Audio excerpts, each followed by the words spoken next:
Halo, Assalamualaikum warahmatullahi wabarakatuh. Apa kabar teman-teman?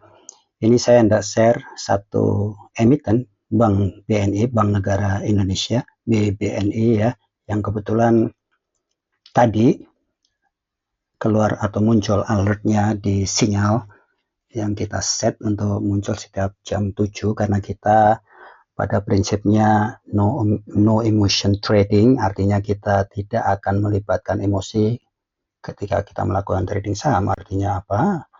Artinya nggak perlu monitor, jadi kita siapkan di malam hari, kemudian ya kalaupun kita mau lihat boleh di waktu senggang kita ketika trading live atau ketika waktu istirahat besok jam 12 ya. Dan untuk itu kita perlu melakukan yang namanya automatic trading, robo trading.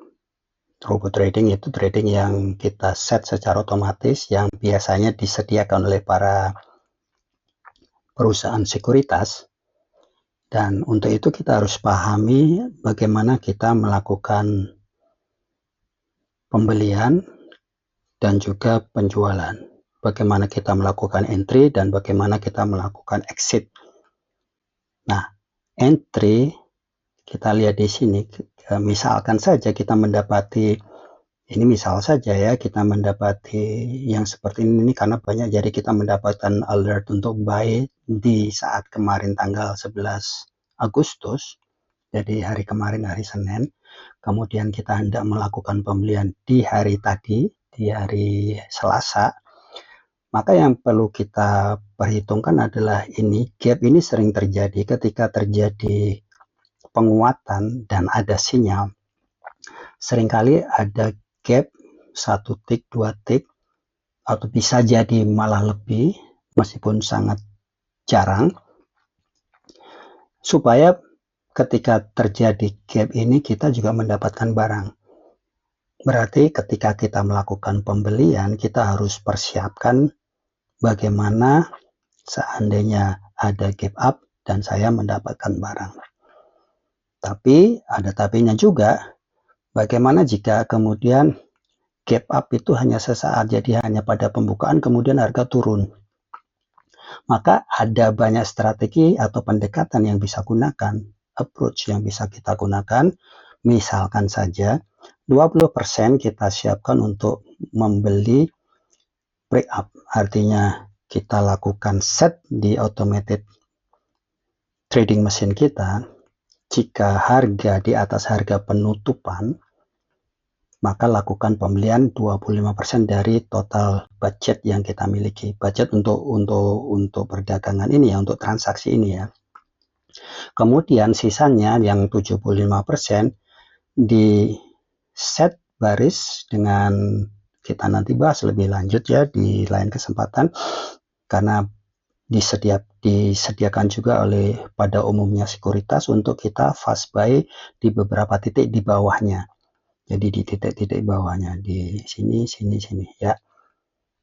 Itu pendekatan pertama. Atau kita bisa melakukan pendekatan kalau misalkan saja budget kita tidak banyak-banyak amat, ya kita bisa melakukan 100% antisipasi pembelian di gap up.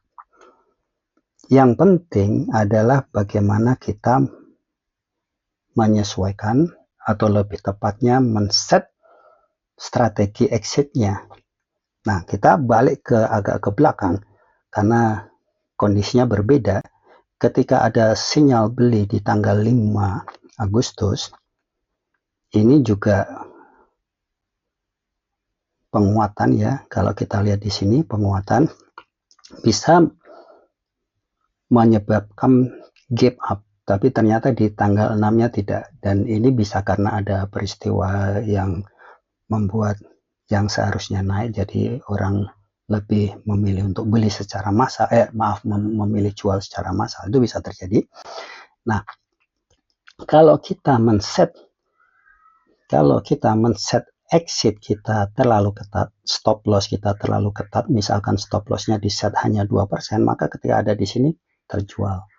Sementara sebetulnya selama tidak menyentuh stop loss yang ideal, maka pembelian di sini ya, kan pembeliannya di sini. Kalau kita melihat kayak begini, bisa turut serta di sini tanpa harus kena stop loss, kemudian harus melakukan pembelian lagi. Toh juga di sini juga. Paham maksud saya kan ya? Nah, bagaimana stop lossnya? Stop lossnya ya ada banyak pendekatan, misalkan 2 kali ATR atau 2 kali dari nilai risiko kita, atau 2,5 kali, atau sekian persen, misalkan 7% atau 9% dari penutupan sebelumnya. Nah, demikian saja, mudah-mudahan bermanfaat. Assalamualaikum warahmatullahi wabarakatuh.